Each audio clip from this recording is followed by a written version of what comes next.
In shocking news that will surely shock you, PR firms have been buying positive reviews from film critics on Rotten Tomatoes. No, I'm not surprised. You know, for the longest time, I have never understood the point of film critics. Back before Rotten Tomatoes and the internet, there used to be Siskel and Ebert. I didn't know these two guys. And some of you, it's going to be Ebert and Roper, because one of those guys died, which was weird, because for the longest time, they were young people like, Siskel and Ebert, what are you talking about? These guys basically had a show on TV where they would criticize movies, and I have never understood the point of film critics. They're supposed to be more educated and understand film, but the average American isn't that artful on those kind of things. They want to enjoy the film for what they have. Like, for example, I don't need a film critic to tell me why I should be appreciating and enjoying a movie like The Menu. I enjoy The Menu for multiple reasons. I love that movie. And I can be a critic, I feel, because I'm not being paid to review it. In the old days of newspaper reviews, and the same for Broadway, too. I don't understand Broadway reviews. I think that's a little bit different.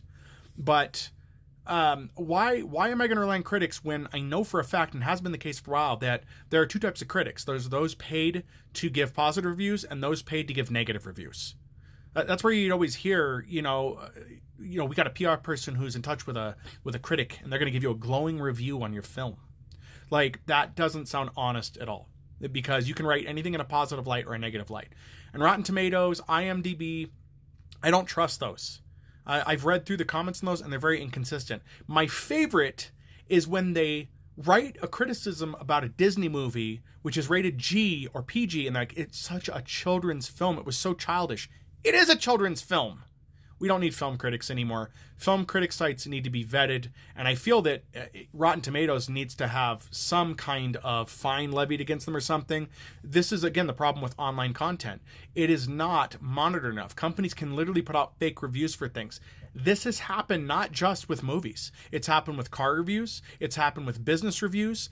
Even Yelp has an issue where paid reviewers come in to put reviews on places they've never been to, have no idea about. So it is not balanced in the favor of the person. They make it look like it's organic in how they're getting their comments and stuff, but it's not. But we got to do better for this. But if you're going to Rotten Tomatoes to tell you what to think of a movie, don't. You're also missing out on just seeing a movie. Doesn't anybody have that wonderment to watch the trailer and just want to see a movie? Granted, I know some trailers show all the action in the trailer and the movie's left pretty dry if you're expecting more action than what you get. Looking at you, Transformers. But there's so much more. Based on just the trailer for the movie The Menu, I was intrigued. I wanted to see more. Blumhouse trailers do a good job of keeping me interested, making me want to go see the film.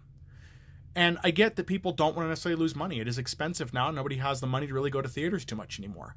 And again, it's just a circular issue of things falling apart. But stop listening to other people telling you, especially critics anyway, telling you to not see a movie because of this. Go see for yourself and see what you think there. But yeah.